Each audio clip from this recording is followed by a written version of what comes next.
Hello, everyone. Okay, so we've got three students with three posts here, so I was going to go through each one of those. We've got Ubaid's update to his grandfather and granddaughter scene from the Lighting and Animated Short course. We've got Cassidy, who's been working on our December lighting challenge with the Rudolph the Red-Nosed Reindeer. And we've got Julio, who's working on a new project. And some really cool animation. And because some of this stuff was animated, I thought it would just be easier to make a video here. And so I will do them in reverse order that they were posted.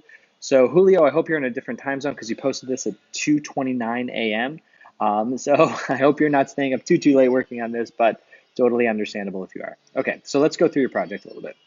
So first off, we've got some really beautiful reference.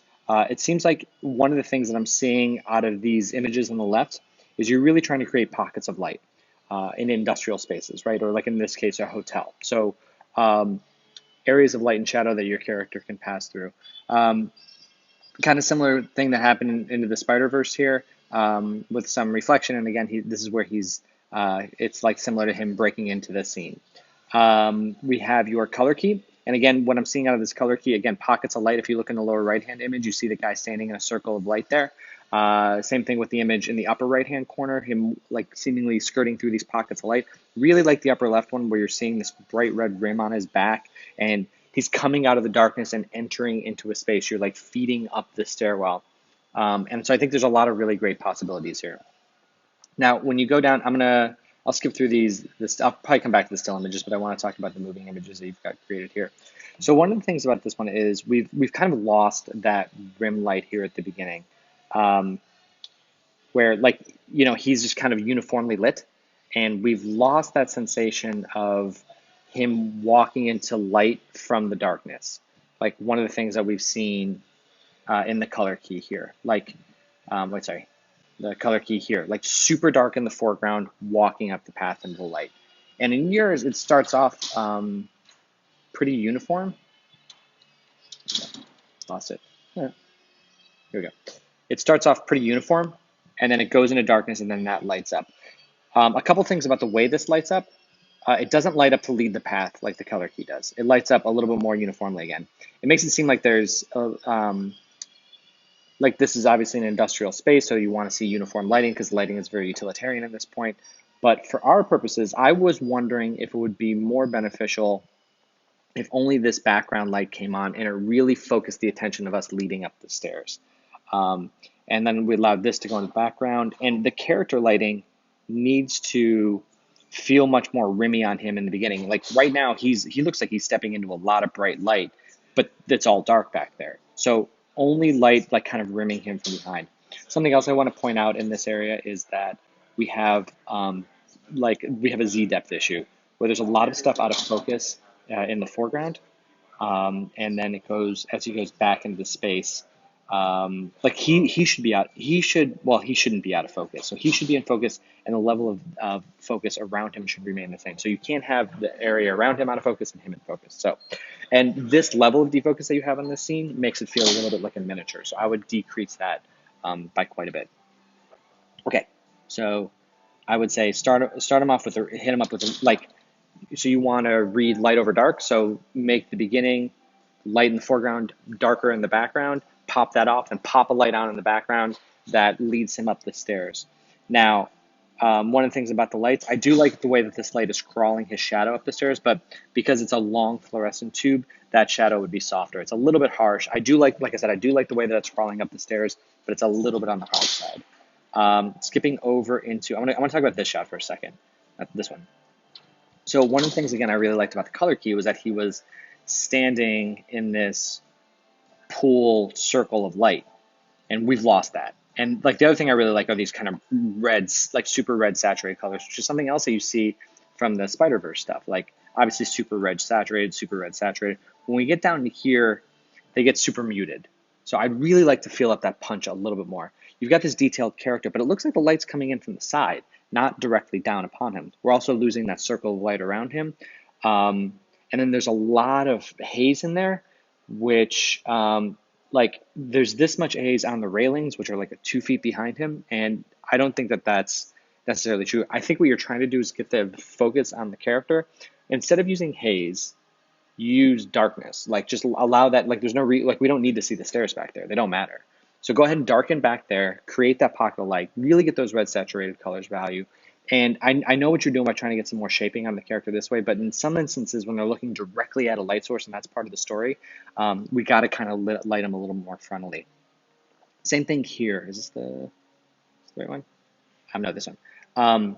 So as he's walking through this, one of the things that I really liked about the reference, again, pockets of light. And you do a good job. There is some interaction of the light on him here, but like in this space, if you just focus in on him, just watch him. He stays pretty consistent from here to like until he passes that blue door. I would really like to see some influence from these lights coming up from underneath and probably the lights overhead, like pocket of light, pocket of light, pocket of light. And then he goes in here and then boom, he steps into the big one, right? Because now we've got a circle down here. Now there's some more saturation. There's light coming down from above. He steps into it. That'll lead into the next shot. So I think that's very important. Also, this painting on the wall feels too ambiently lit. I would take down the ambience on that because like I can see that it's hit by the pockets of light like in the upper right and upper left, but like allow the middle to go a little bit darker. Unless that's a major story point, you can really de-emphasize that because again, we really want to make sure that we're reading this character. Framing in the camera room, the shot I thought was really nice.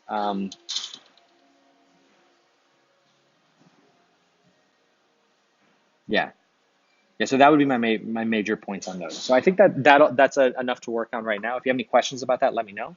But for now, I'm going to move on to up the chain here, over to Cassidy.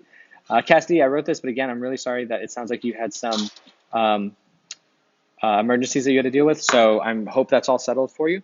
But this is a really great start and a really creative use of this. And my biggest takeaways, there's a few takeaways that I think that we can really improve upon with this. Number one is if you look at Rudolph's face, I'm not quite sure where that area of light. You know what? I'm going to hop over into Camtasia, or not Camtasia. I'm going to hop over into Procreate and do a little draw over off your still image. Hold on just one second. Okay, so this little, like that pocket of light there in his eye, I'm not quite sure what light source that's coming from. It feels a little bit strong and a little bit too much.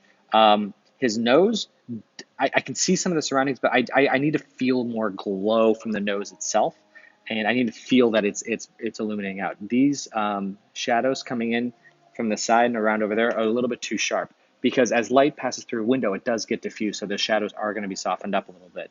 I think we need to de-emphasize this whole, like this whole windowsill can go darker because we really need to focus in here on the center. So it's a little bit bright, so we can really use it as a framing element. And also because it's not like super detailed. Like this intersection point looks a little odd. There's not a lot of bump or detail. It feels pretty flat. So I would darken the wood value, the color of the wood into like a much, much darker wood so that we can still get a feeling of the light coming in here through the window, but we're not being hindered by the color of it. I'm trying to think of some of the ones. There's some hard edges here between the window and the exterior. I would add a little bit of like an edge blur on that. And I'm wondering if we can't push the depth of field a little more. Look at some reference on that. But I think we can push the depth of field a little bit more. And I think the glass looks pretty good. I like the reflections that we're getting in it. You've kind of cleared away the reflections in front of Rudolph, and I think that works really well. I just think that we need to restructure the lighting on him a little bit. Also, it doesn't like this. You know what? I'm thinking about this light coming in through the window and looking at the outside. It looks like it's kind of past sunset almost. So I don't know if this direct sunlight would even be as valid. I think we can go a little bit more ambient with it and really soften that shadow, and then like decrease some of the ambience on Rudolph, because that's the other thing. I really want to emphasize like these two light sources popping on. So maybe take down his value overall just a little bit, and then really let the nose and the glow of the snowflake really kind of pop through. I would give that a try, see where that lands you, and then go from there. But I think this is a really nice use of the asset that we gave you and a reappropriation of it. I think that's really, really cool. So let's hop over to Ubaid. Okay, so we've got some more updates here. You're moving in the right direction. We will have to At some point, revisit this to make sure that we're falling in the color key because things are kind of neutralizing a little bit based on what we were seeing from Coco, but that's okay for now. We're just building structure.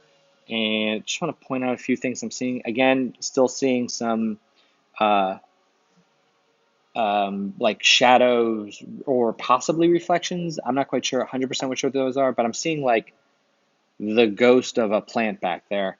And we want to make sure that that's, because that's actually an indication of two problems. One, we don't want to see super sharp shadows like that. And number two, if you are seeing super sharp shadows like that, it means the radius of the light is very, very small. And it's probably not giving us a good, soft, interior, diffuse, bounce around light feeling to it. There are a few technical things I do want to point out that we really want to hit at some point. I haven't mentioned these in the past just because we were kind of focusing on structuring a little bit more.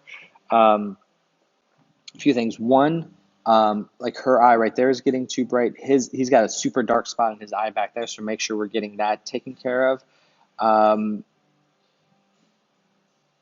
I'm wondering, like his shirt again is, and again, totally story up to you. I'm gonna keep mentioning this though until you tell me to stop. But it's just dingy. It just looks dark. He looks dirty. Dude looks like he smells. So I would possibly brighten that up a little bit.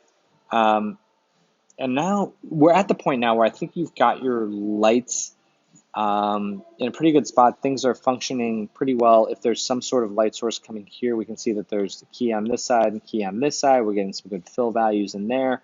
We're not, I'm not seeing any like super dark shadowy areas. So now I would work on some rebalancing of values because right now it's over like it's a little bit overlit in the bright areas, and then we want to just kind of like zero that in a little bit to going back to the reference. So I would shut all my lights off, and then ask yourself, like this coming in here, if this is a campfire, or I'm sorry, if this is like a fireplace, and we want to make sure to find lots of reference, get that right, and then balance that between some warm and cool light, and um, and that would go from there. So again, fix the eyes. Watch, like this is a super green, saturated uh, stem of the flower there. Um, and then just like I said, I think all of our lights are in a pretty good spot. Make sure there is no light linking going on because we definitely don't want we don't want to fall into the same problem that we had before where just like lights weren't matching up to the shadow direction and that kind of thing. And then I would just maybe even, you know what you could do? Render a pass with just each light turned on, and send it over, and I can take a look at it and kind of help you dial in the values and the colors over a little bit by like mocking it up in the comp, and then showing it to you that way. And then, yeah, that might be a good way to proceed too. So, oh man, I just thought of something I totally forgot. Okay, so watch out for this belt buckle there. Oh, I know what I was gonna say. So this looks like the high res version of it, and it is super noisy back here. So not something we necessarily need to tackle now, but something to be aware of down the road when it comes time to final render. Like I can already tell that that's gonna chatter like crazy in the render. So just something to be aware of. Okay, if you have any questions, let me know, and I will be here for you guys if you need anything at all. All right, talk to y'all soon.